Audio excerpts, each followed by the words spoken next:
Acast powers the world's best podcasts. Here's a show that we recommend. What would you say if I told you there's a book that can teach you how to win The Bachelor? What would you say if I told you producers caught multiple finalists reading that book in this season that's currently airing? What would you say if I told you the producers don't want anyone to know that their show has been compromised? How do we know all this?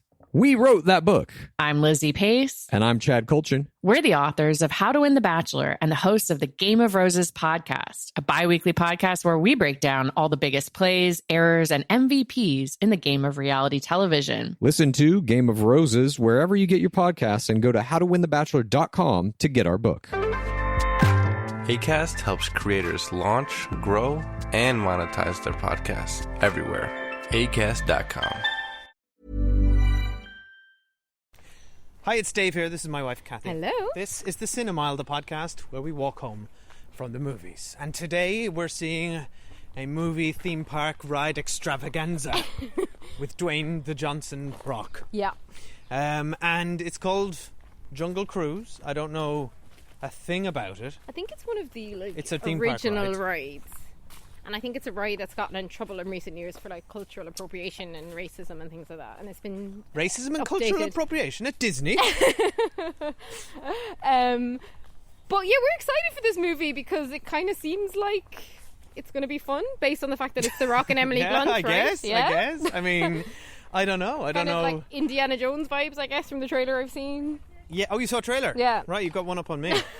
I don't know. Is it about what is it? Are they? It looks like it's set in the early 20th century, and they go on a cruise together. Pretty much. I mean, basically, there's a ride called the Jungle Cruise, and then they've written a movie around it, much like Pirates of the Caribbean, which turned into a hugely successful franchise, right? Yeah. So one would presume they're hoping for the same thing here. I mean, if you put The Rock and Emily Blunt in, so you've got The Rock, obviously, I'd say Jumanji is kind of would have helped him be cast here, and then Emily Blunt is Mary Poppins. This is Disney being like, we really want this to work, right? They're huge stars. Yeah, and they're good stars. Yeah, I'm they're turning. great. I'm turning out for them basically. Same. Plus, I'm on board for Indiana Jones level hijinks. And it's like a basically. 12s with this kind of a style. It usually makes me think it's going to be a bit of fun. Yeah, we did consider bringing Oscar to this, but then he's not 12. But if I hadn't, if this had been a PG, maybe would. It does feel like I'm well up for sort of family friendly entertainment, which it feels like this is positioning. And kind of itself. feels a bit like in the God, I've totally forgotten. What was that Jack Black adaptation? Oh, Goosebumps. It kind of feels like that kind of Yeah, vibe, right? yeah. Who was also in Jumanji. So Looks yeah, like it. big world eating itself. But I'm looking forward to it. So I'm let's kind of go. excited for it as well. Okay, right. Okay, we'll check in with you guys afterwards. So what are you doing out here? There is a legend in the jungles of the Amazon of a tree that heals all. It could change the world, but if it gets into the wrong hands, it could awaken a great evil. I believe that the legend is real. Which it's not. And I'm going to find it. Which you won't. And when I do, just imagine the lives that could be saved. I've been looking for this tree longer than anybody. I've tracked the legend to every village, every island. Nothing. You're searching for something that can't be found. But you've never had the key. Let's do something that's safe. Let's go see some elephants. There are no elephants in the Amazon, and I don't even like elephants. Lady, everybody likes elephants. Know this about the jungle. Everything that you see wants to kill you, and can. Careful. They could smell fear. I am not afraid. Right, we're back. We've seen what's it called? Disney's Jungle Cruise Adventure Time Fun Park theme ride. hour. Yeah. So if it's your first time on the Cinemile, we won't spoil any plot details from the movie besides what you can find in the synopsis or the trailer. But we will turn on to Spoiler Street shortly, and you will be warned. Yeah. So we're having a nice little river walk ourselves. Actually, Yeah? it just feels like a nice thing to do after watching Jungle Cruise. We've also just flown to the Amazon, a quarantine for 14 days, just so we could do this that's review. how committed we are to doing this right. Yeah. So I gotta say, let's firstly talk about what it's about. Now that we know what it's about, Yeah? I really love my new life of not reading any movie news or knowing anything about movies until right when I watch them. The blissful bubble I live in now compared to... I used to hungrily consume movie media, so to the point where I just used to know everything about everything. I mean, also, look, let's face it, as a man in your mid to late 30s, you probably weren't going to ever hungrily consume news about Jungle Cruise. I had a Google alert set for Jungle Cruise. It's the only thing we could review this week because there's not much else out. Yeah. So it's about... Yeah, that's pretty much why we're here. Basically, The Rock and Emily Blunt go to a beach and they start aging really quickly. So quickly. Yeah. So this is, it's pretty much as we expected. I will say, what I was surprised by was that there's not much cruise in this. It's a lot of jungle, not so much cruise. This is, I think in my head I was picturing like, a cruise gone wrong, kind of thing. Like, but this is not, I guess it's technically a cruise, but really this is just like, it's Indiana Jones meets Pirates of the Caribbean. Meets The Mummy. Yeah, The Mummy is a good reference. Very derivative, I would say. And it's like, I was so pumped to start watching it. I was like, this is exactly what I want to watch. This is like my vibe, like tweeny, adventurous content. But like, and I don't say this lightly, it's a 2-hour long movie. I think they could have shaved 40 minutes off this movie. 10. They could have shaved 40 minutes off this movie. Yeah, it's long. It doesn't really justify its running time. The plot gets convoluted. There were points where you turned to me and said, what's happening? Who are they trying to... What are the goals of the characters? And I said, I've no idea. Yeah, the MacGuffin is not apparent in this. Like, if we were struggling to comprehend what everyone was trying to achieve, how is a sort of an 8 or 9-year-old or a 12-year-old supposed to... And The Rock and Emily Blunt are obviously great, right? Without question, they're brilliant. I love them both and I loved their chemistry. So, I really enjoyed watching them. Now, this was the movie, turned out, we didn't know this before we started watching it, but we then remembered as we were watching it, Jack Whitehall's in it playing a gay character. And then, of course, we started remembering the controversy about 2 years ago when this was announced that Jack Whitehall, who's a straight man, was going to be playing the first openly gay Disney character. And it's a really interesting conversation because you want to think like actors should be able to play any sexuality, etc. In reality, if this is the first time there's an openly gay character in Disney, to me, that pivotal moment, it would make sense to give that to a gay actor. Yeah, I think they've really fumbled it. I think they really fumbled it. And I don't understand, if this was the 100th gay character, whatever, it's not pivotal anymore, it's business as usual, and you like to think you're in a world where... Then you pick the right actor for the right role. Well, also, it's like, what makes the right actor for the right role is like, if it's a pivotal moment versus if it's... Which it isn't, sadly, business as usual, where gay actors struggle to get cast in straight roles, so therefore when straight actors get gay roles, it's like there's a natural tension there, and now there's a similar conversation happening around transgender actors. So all that kind of quickly came back to us as we were watching this, and it's like, Jack Whitehall, right, he's totally fine and serviceable, but why? What PR person was sitting in that room? What casting agent was sitting in that room for this pivotal role and thought we have to have Jack Whitehall, who nobody in America knows anyway. He's barely famous in England. He's quite famous in England. But if you watch A League of Their Own, do you know what I mean? It's I just don't understand why he's got high profile here. Okay, fine, but I know he does travelogues with his dad or whatever, but why did they do it? It could have been, there's so many incredible gay actors who could have played it. That's the thing, it's not hard to find a comedic gay actor, right? It really isn't. I mean, and I totally agree with you. I think it's like when the Prom, which Ryan Murphy cast James Corden, who interestingly is in A League of Their Own, or was, with Jack Whitehall. And both of them equally, it's funny, when we saw Jack Whitehall show up here, we both had this sort of similar feeling of, a little bit like James Corden. When James Corden shows up, you're just like, oh God, it's just because I think, and I have no disrespect to Jack Whitehall or James Corden, I think they both work very hard and have earned their success, but they are overexposed, those two, right now. It's interesting. Now, in fairness to Jack Whitehall, I think, I haven't seen The Prom, but I've read the criticism and I've seen the trailers. Jack Whitehall did not play this character really camp. I think he did a really good job. Apparently what James Corden did in The Prom, people consider offensive and a 70s piss take of a gay character. Oh, really? Yeah, so I'm not comparing their performances or the reaction, and in fact I haven't even read reaction to Jack Whitehall's performance, so I'm not even speaking about the gay community because I don't know how they felt about it. But to me, it was he was totally fine. I just feel that was a missed opportunity, and honestly, I just don't think he added anything to the film. He was not a primary character, and it's a shame how that all went down because I think it could have been a really amazing moment for the gay community, and instead it just wasn't. So I think that's really disappointing on the film's part. Did I like his chemistry? You can't try and make... It's like Disney having their cake and eating it, or trying to make a cake and then shitting in it. Right? It's like, you can't just be like... You can't, like, get all the cred for the headlines of having an openly gay character. Well, they got no cred. And then not cast... That's why I said, was there no PR person in the room? Because surely they said, like, look, this would be a negative look for us. How do you not realise how that's going to look? Yeah, And I anyway. mean, and right, by the way, I agree with you. I don't think...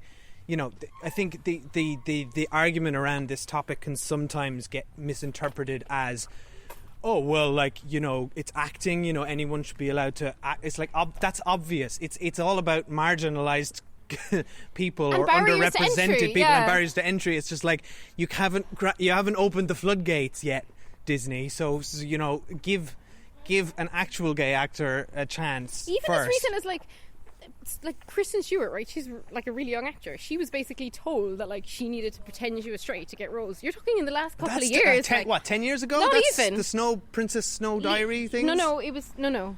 What was it? I don't know, but it wasn't that. It's the Huntsman, Snow White and the Ellen Huntsman, Page, right? like loads of actresses and actors have come out and said like, Elliot Page. Loads of people have come out and said, you know, that they were discriminated against or told not to go for roles because of their sexuality or Yeah. how they identify the gender. So like that's why it's an important conversation. It's not like, you know, it's not to say that down the line, you know, in 20 years time when hopefully everyone's accepted for who they are and like barriers have been broken and it's not the first time you have a black woman leading a movie or the first time you have a gay character. By the way, he was not a lead character, like he was very much the third, fourth character in the movie. So, you know, Disney, you haven't really broken anything down that much either, by the way. But anyway, all that aside, it was just too long and like just... I'm really disappointed because I thought I was going to like it more than I did. Do I recommend it for like a 12-year-old? Sure. Younger than that, I actually think it's a bit too scary. Yes, I was going to say, I was like so glad we didn't bring Oscar to this. Well, I mean, he's 3, right? We would have been It was irresponsible. clear that 12 is a 12, and it is a 12 for a reason. No, but I think like my 8-year-old nephew who's 8 nearly or 9 might be a little... There too scary. are quite intensely scary moments in here for sure. Like Pirates of the Caribbean-esque looking. Well, let's talk about that because I was We go to surprised. Spoiler Street. Okay, yeah. Before we go to Spoiler Street, just to say I'm on board with you. I'm on board your cruise. This feels cruise? this feels too long and overly complicated. However, It looks great though, I doesn't would it? recommend it for a sort of easy family watch. Probably don't bring the whole... wait till it's on video. Don't pay 60 quid to bring your whole family to a cinema trip, perhaps. Well, but you like, can just watch it on Disney Plus. flick it on Disney Plus or wherever, and it's like the good things about it are The Rock and Dwayne Johnson and Emily Blunt are very good and charismatic, and they work well together. I think I kind of agree that Jack Whitehall, I groaned when I first saw him, and this felt like a very cookie cutter comic relief character. But actually, I think agree with you. Yeah. He did a good Yeah. job. He's a better actor than with I that knew role. he was. Yeah. And then also Edgar Ramirez and Jesse Plemons Oh my God, he was as brilliant. the bad guys Yeah. are wonderful, And and, then- they're both chewing up the scenery, and Slightly they're having random Paul Giamatti as well. Paul Giamatti's in here. So those three are actually having such fun because they are just chewing the scenery. Jesse Plemons is brilliant. Jesse isn't he? Plemons It's is kind of amazing. Yeah, very good. So I really enjoyed watching all the actors. I think some of the ideas in here are really interesting. There's one bit which just floored me in terms of I didn't see it coming. Will we get to spoilers? Which we'll talk about in Spoiler Street. But yeah, I'll say on a whole sort of, there's a lot of good stuff in here, but it's Too long. not a slam dunk. No. All right, let's go It's to... very much a kind of middle of the road, grand, Yeah. you'd watch it kind of thing. Exactly. Yeah. I'm not really... I'm also not interested in sticking around for 4 sequels, mind No, you. I'd be really nor surprised. was I with Pirates of the Caribbean, and I thought that was a really good movie, the first one.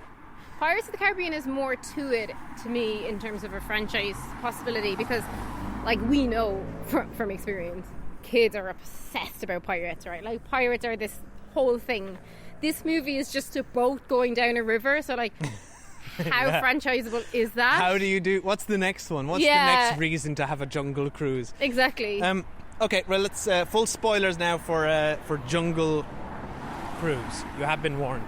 I gotta say, right, I couldn't quite believe when I was watching this, even though it was so obvious to me, or should have been so obvious, that this was just Pirates of the Caribbean again. It's the exact template. Like, I genuinely, when all the Except, thankfully, without Johnny Depp. when all the supernatural stuff showed up, I was like, oh, so this is just Pirates of the Caribbean. It's just, and it was like, it was the same bloody plot. It was like old. That movie is old.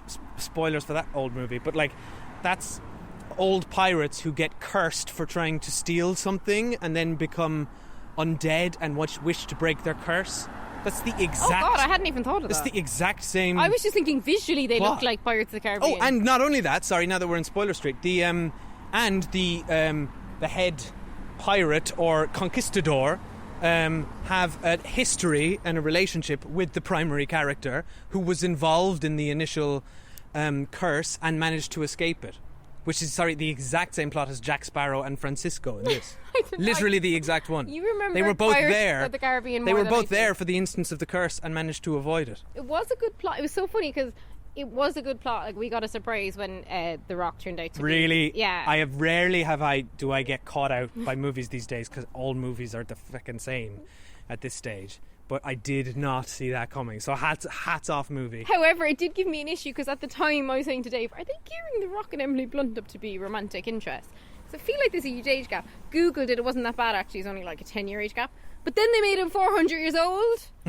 Yeah, but So that's like- only in his mind. Yeah, but... I know, I guess.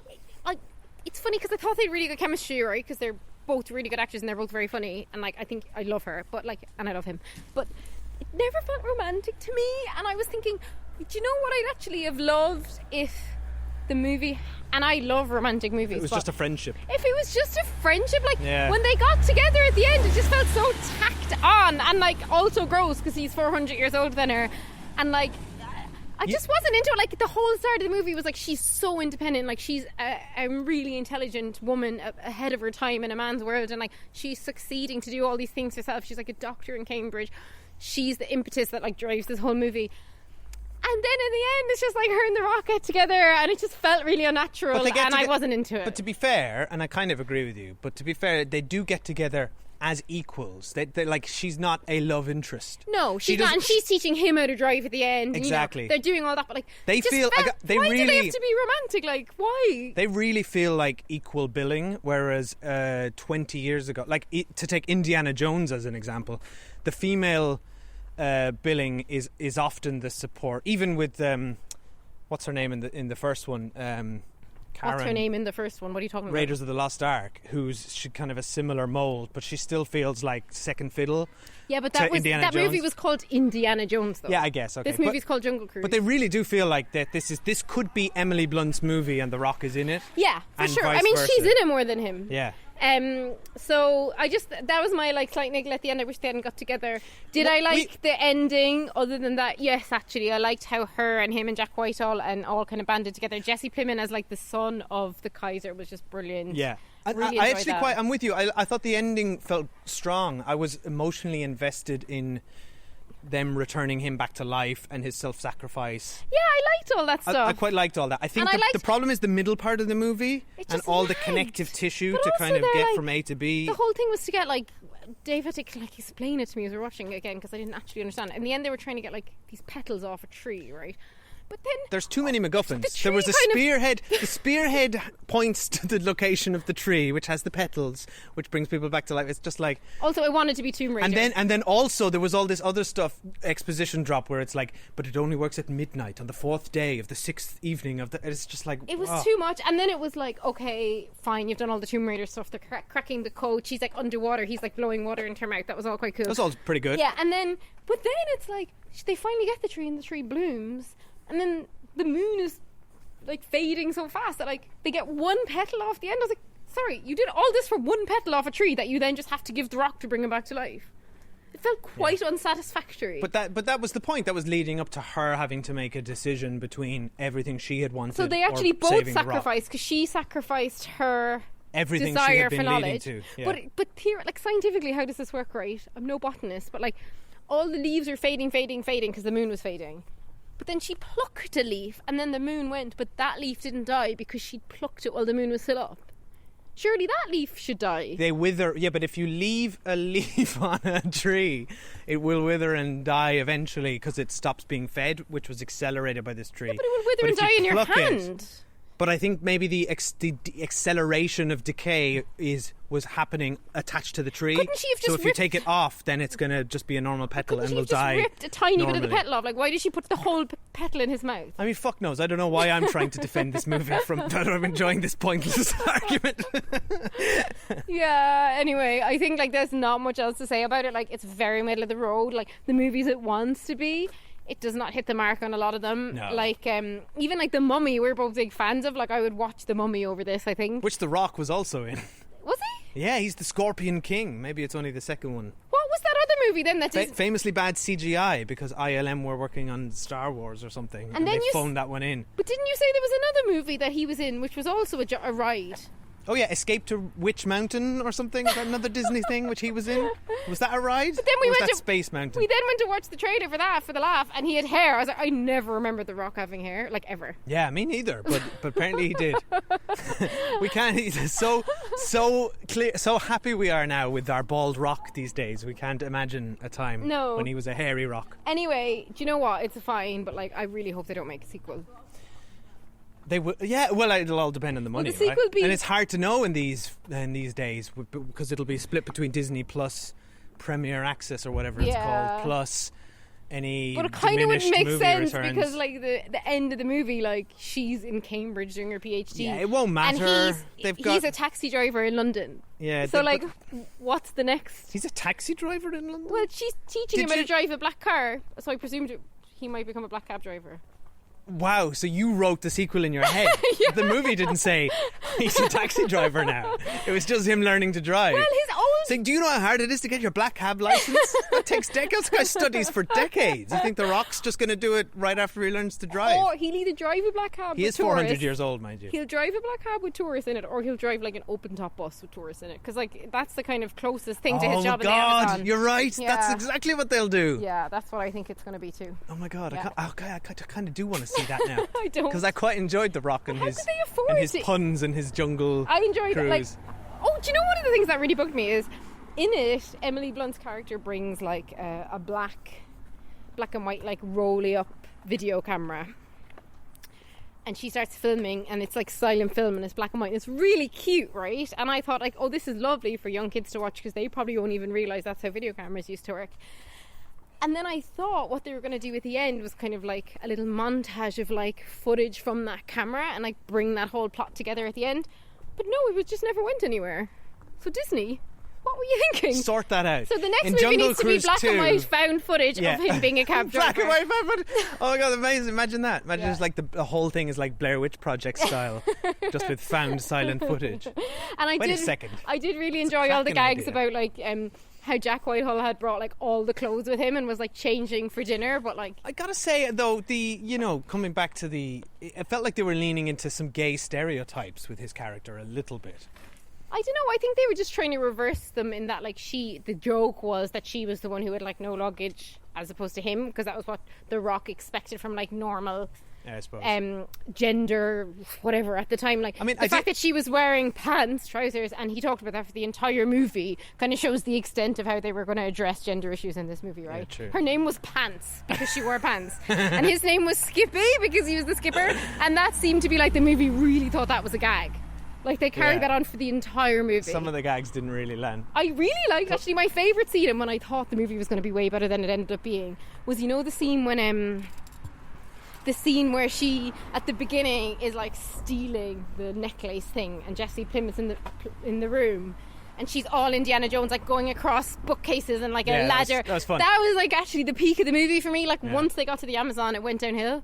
Once they got to the actual Jungle Cruise, the movie The Jungle Cruise kind of lost you. Could we not? And I thought Jack Whitehall was really good at the beginning when he's reading out like the fake speech to like divert them. Like I thought Jack Whitehall and Emily Blunt had good chemistry together as brother and sister. Yes, and Yeah. she had good chemistry with Dwayne Johnson, and actually Dwayne Johnson and Jack Whitehall had some sweet moments as Yeah. well. I quite liked the scene where he sort of explains why he was ostracized from society. Yeah. There's actually some sweet moments in this. And also, of course, we have to end on this note. The Rock is able to wrestle a tiger. Oh God, yeah, that was cool. I liked the whole idea that his character was just deceiving them all the time. Yeah, that was fun. And that, like all the Amazons, he like had actually paid them to dress up with war paint. Yeah, and, even though I saw that one coming. They signposted that one. But I'm still floored by the immortal thing. And it was like the clues were there. I just did not see it. It's like you're reading a BuzzFeed headline. You're like, what happened next will shock you. Turned out The Rock was dead all along. Anyway, right, we gotta go. We've talked for too long about this mediocre movie. It really is mediocre. I can't believe how much we wrung from this. All right, thanks for listening. If you want to chat to us about any jungle cruises, we are at The Cinemile on Facebook, Twitter, Instagram, or you can email us thecinemile@gmail.com. And hey, leave us a nice review if you get a minute. Yeah, if you're listening to this issue probably doesn't apply to you, but because we kind of were doing a lot less episodes during the pandemic, a load of people have told us that we've like dropped out of their podcast feeds because of however the algorithm works. So if you're listening to this but you're not in your podcast feed, resubscribe in your podcast feed. There you go, there's your technical message. Yeah. Thank you. Thanks. Thank you very much. Bye. Bye. Frank, get it. Hold on. Come on. I got it. Frank. I don't got it. No. For goodness sake, just leave me alone. That was a disaster. Didn't go the way I planned.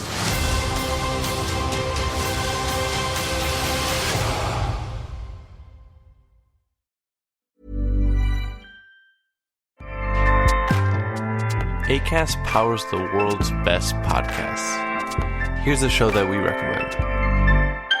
I'm Jessie Cruikshank, and I've always been told I have a face for podcasting. So I launched a podcast. It's called Phone a Friend because each week I'll break down the biggest stories in pop culture. But when I have questions, I get to phone a friend. I'll phone a royal watcher to find out why Prince Harry is acting like a real housewife. I'll phone a tween to please explain Euphoria. And maybe I'll even phone a Backstreet Boy to find out if I still have a chance. I don't? Okay. New episodes drop every Thursday wherever you get your podcasts. Acast helps creators launch, grow, and monetize their podcasts everywhere. Acast.com.